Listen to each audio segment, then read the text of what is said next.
என்னங்க, போலீஸ்காரங்க சொல்லி கொடுத்த மாதிரி பணத்தை கொடுக்க போறேன். 1 மணி நேரத்துல ரேவதியும் சின்ன மாப்பிளையும் கூட்டிட்டு வந்துருவேன்னு பெரிய மாப்பிள்ளை சொல்லிட்டு போனாரு.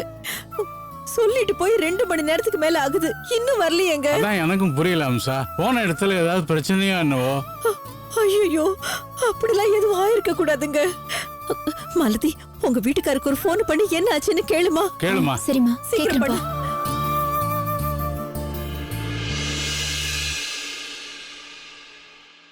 The number you have dialed is currently busy. Please try again later.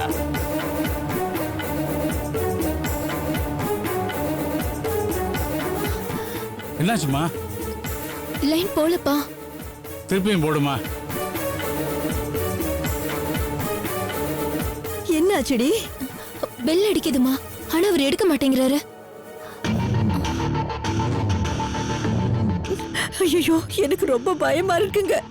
வாங்க போலீஸ் ஸ்டேஷன்ல போய் விசாரிக்கலாம்.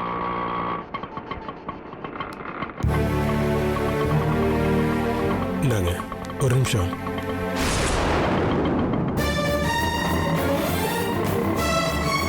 அம்மா,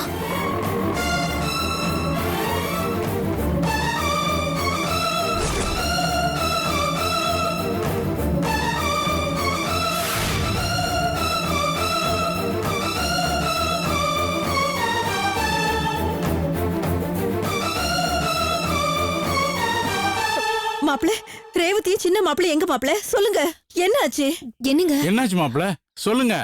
என்னங்க எதுவும் பேசாம இருக்கீங்க? என்னாச்சு? எங்க மாப்பிள்ள அவங்க? மாப்பிள, என்னங்க என்னங்க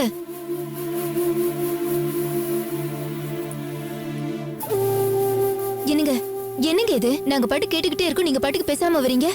பணத்தை கொடுத்துட்டு அவங்களை கூட்டிட்டு வரேன்னு சொன்னீங்க. எங்கங்க அவங்க? மாப்பிள என்னாச்சு மாப்பிள? சொல்லுங்க மாப்பிள. நீங்க இப்படி அமைதியா இருக்கிறத பார்த்தா எங்க எல்லாருக்கும் ரொம்ப பயமா இருக்கு மாப்பிள. ரேவதியும் சின்ன மாப்பிளையும் இப்ப எங்க இருக்காங்க? உங்களுக்கு என்ன ஆச்சு?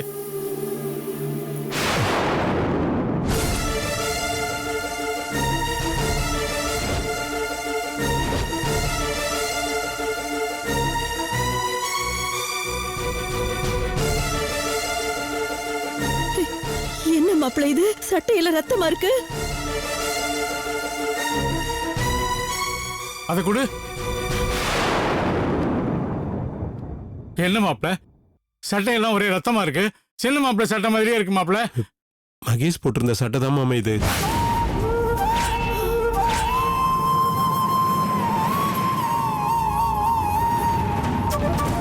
ஐயோ, என்ன இது? மாப்பிள சட்டையெல்லாம் ரத்தமா இருக்கு. சின்ன மாப்பிளைக்கு என்ன ஆச்சு? அவர் சட்டையில எப்படி இவ்வளவு ரத்தம் வந்துச்சு? என்னங்க தெரியல மாமா. அந்த அருமநாயகத்தோட ஆளு இந்த சட்டையை என் மேல தூக்கி எறிஞ்சிட்டு போயிட்டான். என்ன மாப்பிள சொல்றீங்க? அவன் சின்ன மாப்பிளை ஏதாவது பண்ணிட்டானா? அவர் உயிருக்கு ஏதாவது ஆபத்தாயிடுச்சா? சொல்லுங்க மாப்பிள, எங்களுக்கு ரொம்ப பயமா இருக்கு. ஐயோ, நான் ஆரம்பத்துல இருந்து போலீஸ்க்கு சொல்ல வேண்டாம், ஒண்ணு கிடக்கு ஒண்ணு ஆயிடும்னு சொன்னேன். என் பேச்ச கேட்காம போலீஸ்க்கு போய் ரேவதியோட தாலிக்கு பாபத்து வந்துருச்சு. அம்மா, அத்தை பயப்படாதீங்க அத்தை, மகேஷ்க்கு ஒன்றும் ஆகாது. அந்த அருமநாயகன் நம்மளை மிரட்டதான் இப்படி சட்டையில ரத்தத்தை பூசி அனுப்பியிருக்கான். மஃப்டி போலீஸ் துணையோட நான் பணம் கொண்டு வரேங்கிறத எப்படியோ அவன் தெரிஞ்சுக்கிட்டு என்னை பயமுறுத்ததுக்காக தான் அவன் இப்படி பண்ணியிருக்கான். இதை ஒருத்தன் மேல போட்டு போனதுக்கு அப்புறம் அந்த அருமநாயகன் என் போன்ல வந்தான்.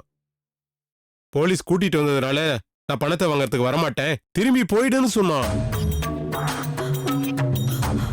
பணத்தை வாங்க மாட்டேன்னு சொன்னதுக்கும் சின்ன மாப்பிள்ளையோட சட்டையில ரத்தம் இருக்கிறதுக்கும் என்ன மாப்பிள்ள சம்பந்தம்? அதான் சொன்னனே அத்தை, நம்மள பயங்காட்டுறதுக்காக தான் இந்த மாதிரி பண்ணி, அப்படி பண்ணாதான் நம்ம மறுபடியும் போலீஸுக்கு போக மாட்டாங்கிறதுக்காக தான் இந்த மாதிரி செஞ்சிருக்கான். இல்ல மாப்பிள, எனக்கு நம்பிக்கை இல்ல. அந்த அருமநாயகன் ஏதோ பிளான் பண்ணி ஏதோ பண்ணிட்டு இருக்கான். நீங்க எதையோ என்கிட்ட இருந்து மறைக்கிறீங்க மாப்பிள. தயவு செஞ்சு சொல்லிடுங்க மாப்பிள. இல்ல மாப்பிள, இது ஏதோ சும்மா நம்மள பயங்காட்டுறதுக்காக அனுப்புனது இல்ல. சின்ன மாப்பிளைக்கு ஏதோ நடந்திருக்கு, அது என்னன்னு சொல்லிடுங்க. சொல்லுங்க மாப்பிள. ஏங்க தயங்குறீங்க? மகேஷ்க்கு என்ன ஆச்சுன்னு சொல்லுங்க. மனதி, அது சொல்லுங்க. மகேஷையும் ரேவதியும் பார்த்தே ஆகணும்னு இவ்வளவு நேரம் அப்பாவும் அம்மாவும் எவ்வளவு துடிச்சு போனாங்கன்னு எனக்கு தாங்க தெரியும். இன்னும் எங்களை தவிக்க விடாம என்ன நடந்ததுன்னு சொல்லுங்க. மகேஷை கொன்னுடுவோன்னு சொல்லி மிரட்டுறான்.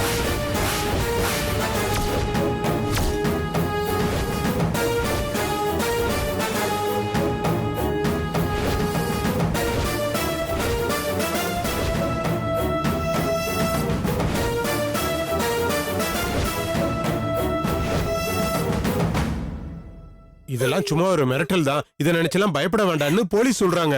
எனக்கு என்ன பண்றதுன்னே தெரியல. அதனாலதான் இந்த சட்டையோட நேரா நான் இங்க வந்துட்டேன். ஐயோ ஐயோ, மோசம் போயிட்டோமே. அந்த படுபாவி கேட்ட மாதிரி தனியா போய் பணத்தை கொடுத்துருக்க கூடாதா? போலீஸோட போனதுனால சின்ன மாப்பிள்ள உயிருக்கே ஆபத்து வந்துருச்சு. என்னங்க, எனக்கு ரொம்ப பயமா இருக்குங்க. சின்ன மாப்பிள்ளைய உயிரோட பாப்போமா, ரேவதி அவரையும் ஒன்னா உயிரோட பாப்போமான்னு சொல்லுங்க. வள்ளி, பயப்படாதப்பா.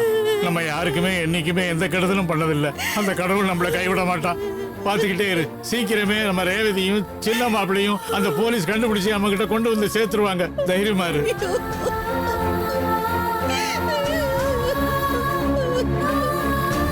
அம்மா, இது பாருமா, சொல்றது கேளுமா. ரேவதிக்கு மகேஷ் ஒண்ணு ஆகாது, அழாத.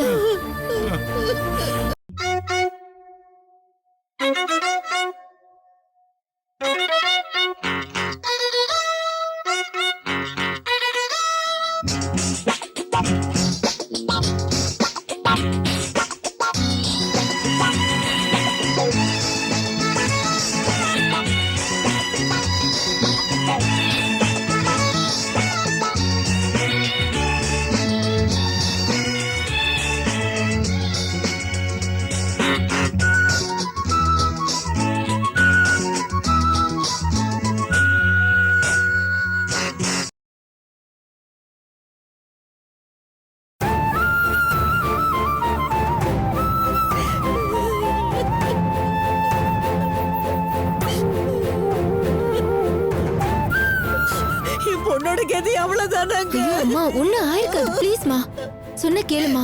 அப்பா, என் பொண்ணு இனிமே வீட்டுக்கு வர மாட்டாளா?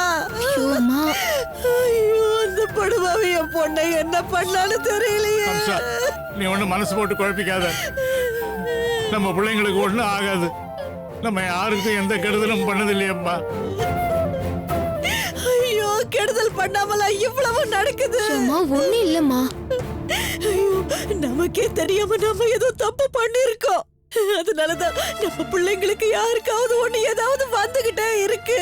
ஐயோ, நான் அம்மா, என்ன கொஞ்சம் பண்ணுவேன்? அமைதியா இருமா. இத பாரு, கொஞ்சம் தைரியமா இரு, அழாத. அமைதியா இரு வள்ளி.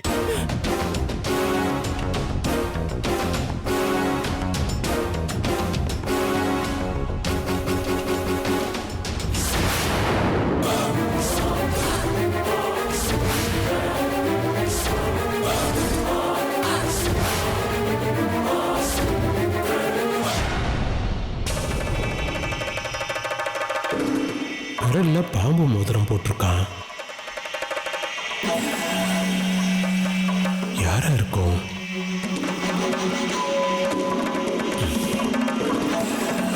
நம்ம நடராஜ கேட்டா அவனுக்கு தெரியும்.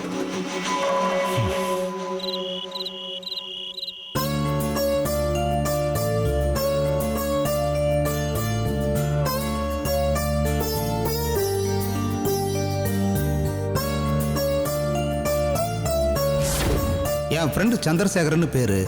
பெங்களூர்ல பெரிய இண்டஸ்ட்ரியலிஸ்ட். பால் பவுடர் கம்பெனியில் ஆரம்பிச்சு பல பிஸ்னஸ் பண்ணிக்கிட்டு இருந்தாரு. அவரு திடீர்னு இறந்துட்டாருப்பா. ஐம் சாரி மாமா. இந்த நேரத்தில் கூட என்னால் ஐம் சாரி மாமா, ரொம்ப சாரி.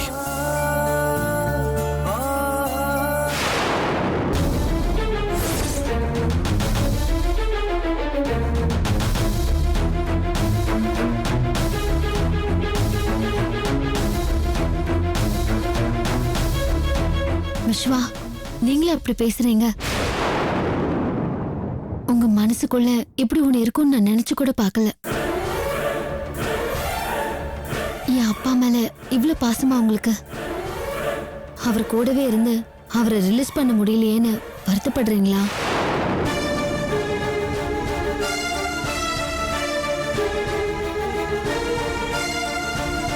இருக்காதா நந்தினி? இவனும் நீயும் ஸ்டேஷன்ல போய் எவ்வளவோ கேட்டு பார்த்தோம் உங்க அப்பாவை விட மாட்டேன்ட்டாங்க. அதுக்கப்புறமா நீயும் சுந்தரும் பிளான் பண்ணி அந்த ஃப்ராடுங்களை புடிச்சு கொடுத்ததுனாலதான் உங்க அப்பாவையே வெளியே விட்டாங்க. இவனும் ஆபீஸ் வேலைன்னு அலைஞ்சதால உங்க அப்பாவை பக்கத்துல இருந்து பாத்துக்க முடியாம போயிடுச்சு. அந்த வருத்தம் இருக்கதானே செய்யும், இல்ல விஸ்வா? கொஞ்சம் கில்ட்டியா இருக்கு அதான். சரி, அது இருக்கட்டும். அருமநாயக விஷயம் என்னாச்சு? மகேஷ் ரேவதியும் கிடைச்சாங்களா இல்லையா? இந்த சுந்தர்கிட்ட கேட்கிறேன். நீங்க சுந்தர் என்ன சொன்னாரு? அருமநாயகி மிரட்டுறத போலீஸ் கிட்ட சொல்லி ஆக்ஷன் எடுக்கலாம்னு சொன்னாரு. அதுக்கப்புறம் என்னாச்சுன்னு தெரியல. இருங்க, நான் அவருக்கு ஃபோன் போட்டு பார்க்கறேன்.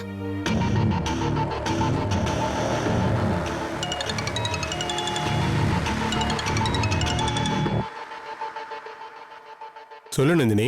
மாமா, மகேஷும் ரேவதியும் வந்துட்டாங்களா மாமா? போலீஸ் இந்த அருமநாயகத்தை புடிச்சிட்டாங்களா? அந்த அட்டம்ப்ட் ஃபெயிலியர் ஆயிடுச்சு. என்ன மாமா சொல்றீங்க? எப்படி ஃபெயிலியர் ஆச்சு? போலீஸோட தானே போனீங்க? போலீஸ் வந்ததுனால தான் ஃபெயிலியர் ஆயிடுச்சு. நந்தினி, ஸ்பீக்கர்ல போன போடு. மாமா ஒரு நிமிஷம். மொத்த பணத்தோட வந்தாதான் மகேஷும் ரேவதியும் விடுவேன்னு அந்த அருமநாயகர் சொன்னதை நான் போலீஸ்ல சொன்னேன். அவங்க அதை கேட்டுக்கிட்டு நீங்க பணத்தை கொடுக்குற மாதிரி போங்க, நாங்க மஃப்டியில வந்து அவனை பிடிச்சிடறேன்னு சொன்னாங்க. அது மாதிரி நானும் போனேன். ஆனா அந்த அருமநாயகம் போலீஸ் வர்றதை தெரிஞ்சுக்கிட்டு உஷாராயிட்டான். பணத்தை திருப்பி கொண்டுகிட்டு போ, எப்ப வேணுங்கிறத நானே உனக்கு ஃபோன் பண்ணி சொல்றேன்னு சொல்லிட்டான்.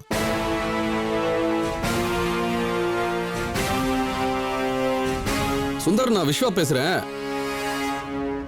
யார் இந்த அருமநாயகம்? எதுக்காக மகேஷ் ரேவதியும் பிடிச்சி வச்சுட்டு இருக்கான்? என்ன பிரச்சனை அவனுக்கு? அவன்தான் மொத்த கும்பலுக்கும் பாஸ் விஸ்வா. அவனோட பிளான் படிதான் கணேஷும் சரண்யாவும் டிராமா பண்ணி ரேவதியும் மகேஷும் சிக்கல்ல மாட்டி விட்டுருக்காங்க. இப்ப கணேஷும் சரண்யாவும் போலீஸ்ல மாட்டிக்கிட்டதுனால பணத்தை எப்படியாவது கைப்பற்றணும்னு அவன் நம்மள பிளாக்மெயில் பண்றான் விஸ்வா. என்ன சுந்தர், பிளாக்மெயில் பண்றான்னு சொல்லிக்கிட்டு இருக்கீங்க? பிளாக்மெயில் பண்ணா அப்படியே விட்டுறது அவனை? இங்க பாருங்க, நாளைக்கு அவன் ஃபோன் பண்ணானா எனக்கு உடனே இன்ஃபார்ம் பண்ணுங்க. நம்ம 2 பேரும் சேர்ந்து போய் பார்க்கறோம் அவனை. பரவாயில்ல விஸ்வா, நீங்க இப்பதானே புதுசா வேலையில ஜாயின் பண்ணிருக்கீங்க. நீங்க வேலையை பாருங்க, இந்த விஷயத்தை நான் பாத்துக்கிறேன். அதுக்குள்ள சுந்தர், நம்ம 2 பேரும் சேர்ந்து போனோம்னா அதுக்குன்னு ஒரு... விஸ்வா ஒரு நிமிஷம். அந்த அருமநாயகம் ஒன்றும் பெரிய ஆள் கிடையாது. அவனுக்கு நான் ஒருத்தனே போதும். அவனை பத்தி எனக்கு ஒரு குழு கிடைச்சிருக்கு. அதனால எப்படியும் நாளைக்கு ரேவதியும் மகேஷையும் நான் கூட்டிட்டு வந்துருவேன். சரிங்க மாமா, நீங்க நினைச்ச மாதிரியே செய்யுங்க. நாளைக்கு எப்படியாவது ரேவதியும் மகேஷும் வந்துடணும். கண்டிப்பா வருவாங்க, நீங்க யாரும் கவலைப்பட வேண்டாம். வச்சிட்டுமா? சரிங்க மாமா. மாமா நம்ம கிட்ட எதையும் மறைக்கிறாருன்னு தோணுதுங்க. அவர் எதுக்கு மறைக்கணும்? ஏதாவது கற்பனை பண்ணிக்காத சுமார். ஆமாமா, அப்படியெல்லாம் ஒண்ணுமே இருக்காது, கவலைப்படாத. விஸ்வா, வா டிஃபன் சாப்பிடு. ஏங்க, நந்தினி கிட்ட ஏங்க உண்மையை சொல்லாம மறைச்சிங்க? மகேஷ கொன்னுடுவேன்னு அருமநாயக மிரட்டினதை சொல்லிருக்கலாம்ல. அவ ஏதாவது ஸ்டெப் எடுத்திருப்பால. சொல்லியிருந்தா நந்தினியும் பதட்டமாயிடுவா. நம்ம வீட்டுல அத்தையும் மாமாவும் எப்படி பதறினாங்கன்னு பார்த்தல்ல, அதே மாதிரி நந்தினி வீட்லயும் ஆகணுமா?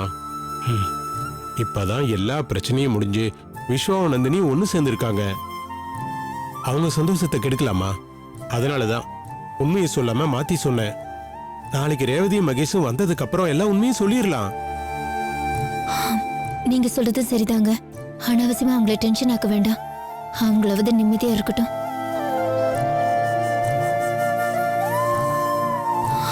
சரி, வாங்க சாப்பிடலாம். எனக்கு பசிக்கல, மனசு சரியில்லை. நீ போ, நான் அப்புறமா வரேன்.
சுந்தர், நீ சொன்ன இடத்துல தான் நான் வெயிட் பண்ணிக்கிட்டு இருக்கேன். டேய் ஒரு 2 நிமிஷத்துல வந்துருவேன், நீ வெயிட் பண்ணு, நான் வந்துடுறேன். சரி, சீக்கிரம் வா.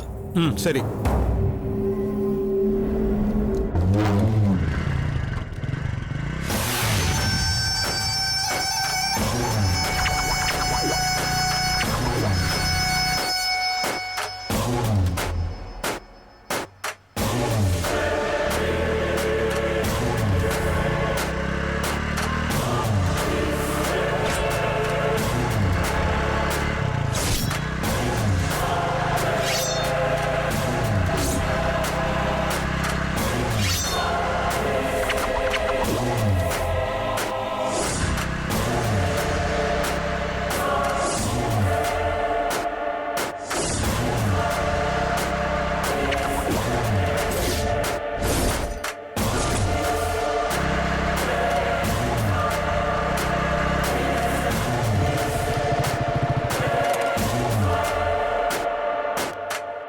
நான் சுந்தரு, நானே போன் பண்ணி அங்க போலாம் இங்க போலாம்னு கூப்பிட்டா நான் நல்லவன் ஆயிட்டேன், திருந்திட்டேன், வேணான்னுவ. இப்ப நீயே போன் பண்ணி வெயிட் பண்ண சொல்லிக்கிற. நான் எதனா விசேஷமா? டேய் போலாமா? விளையாடாதடா, ஒரு முக்கியமான விஷயமா தான் நான் உன்னை பார்க்க வந்தேன். என்ன விஷயம்? எனக்கு நீ ஒரு ஹெல்ப் பண்ணணும். ஹெல்ப் பண்ண சொல்லி துட்டு கிட்டு கேட்டுறத சுந்தரு. உன்ன மாதிரி இல்ல, தொழில் ரொம்ப நசுங்கி போச்சுப்பா. எனக்கு பணம் எல்லாம் வேண்டாம், ஒருத்தனை பத்தி விவரம் வேணும். அதுக்காக தான் நான் உன்னை தேடி வந்தேன். யார பத்தி என்ன விவரம் வேணும் சொல்லு. ஒரு கடத்தல்காரனை பத்தி டீட்டெயில் வேணும். ஸ்மக்லரா? இல்ல, ஆள் கடத்துறவன். அப்படின்னா கிட்னாப்பரா? ஆமா. இப்போ நான் கிட்னாப்லாம் பண்றது இல்ல சுந்தரு, தொழில மாத்திட்டேன். அதனால அந்த லைன்ல யாரும் எனக்கு தெரியாதுப்பா. ஆமா, என்ன திடீர்னு கிட்னாப்பரை பத்தி கேக்குற? என்ன உன் குழந்தை யாருன்னா கத்தினாங்களா? என் குழந்தையெல்லாம் யாரும் கடத்தல. என் சகலையும் அவன் பொண்டாட்டியும் கடத்தி வச்சிருக்காங்க. என்னப்பா சொல்ற? ஜோடியா கடத்தின்னு போயிட்டானா? எவ்வளவு டிமாண்ட் பண்றான்?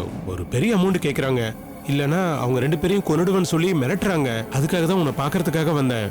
என்னப்பா நீங்க இப்படி பண்றீங்க? சரி, என்னன்னு கொஞ்சம் டீட்டெயிலா சொல்ல.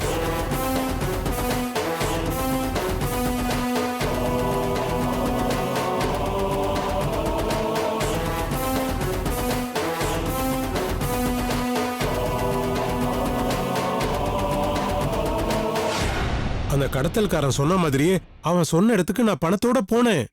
என்ன சுத்தி போலீஸ் மஃப்டியில வாட்ச் பண்ணிட்டு இருந்தாங்க. அது எப்படியோ அந்த கடத்தல்காரன் தெரிஞ்சுக்கிட்டு என் சகலையோட சட்டைய ரத்த கரையோட என் மேல தூக்கி எறிஞ்சிட்டு போயிட்டான்.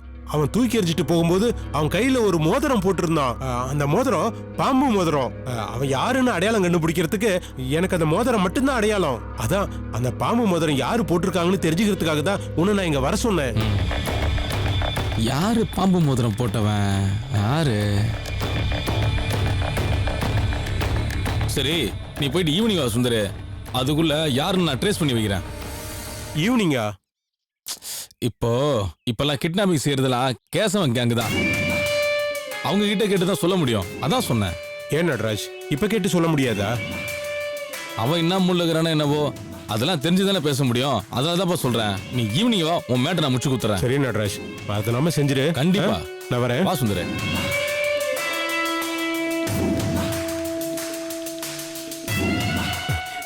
இந்த பணத்தை எல்லாத்தையும் வச்சுக்க.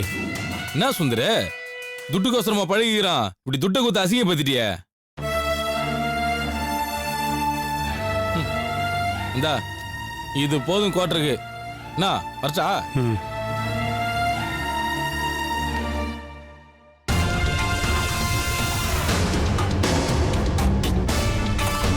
பரம்பா.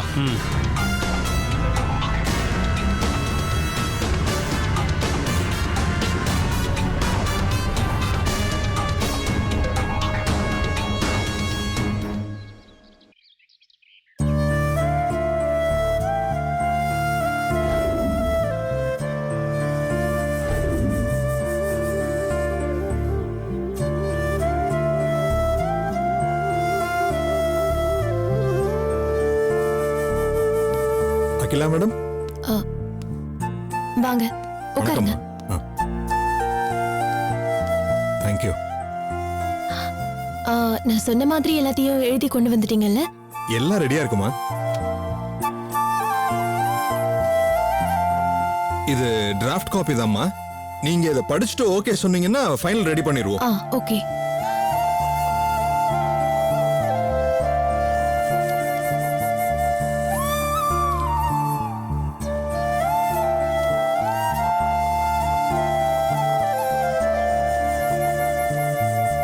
ஓகே சார், ம் எல்லாம் பர்ஃபெக்ட்டா இருக்கு. நீங்க ஃபைனல் காப்பி ரெடி பண்ணிடுங்க. சரிம்மா. அத்தை, ஆ மாமா கொஞ்சம் இங்க வாங்களேன்.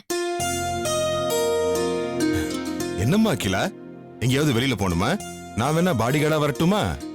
ஆமா அகிலா, உங்க மாமா உன் கூட வந்தாருன்னு யாரும் எதுவும் பேச முடியாது. என்னங்க, இன்னொரு தடவை அந்த விவேக் பையன் நம்ம அகிலா கிட்ட ஏதாவது தகராறு பண்ணான்னா நடு ரோடுன்னு கூட பாக்காதீங்க, பெடல் எடுத்துருங்க, சரியா? அத்தை, சும்மா வளவளன்னு பேசிக்கிட்டு இருக்காதீங்க. ஒரு முக்கியமான விஷயம் சொல்லதான் உங்க 2 பேரையும் இப்ப கூப்பிட்டேன். என்ன விஷயம் அகிலா, சொல்லுமா. உங்க 2 பேரோட தொல்லை என்னால தாங்க முடியல. அதனால இனிமே நான் என் வழியை பார்த்துட்டு போயிடுறேன், நீங்க உங்க வழியை பார்த்துட்டு போயிடுங்க.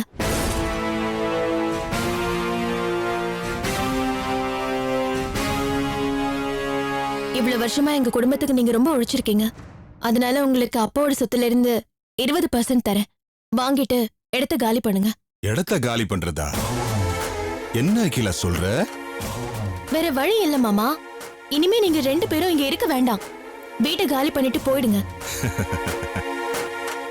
வீட்டை காலி பண்ண வேண்டியது நாங்க இல்ல, நீதான்.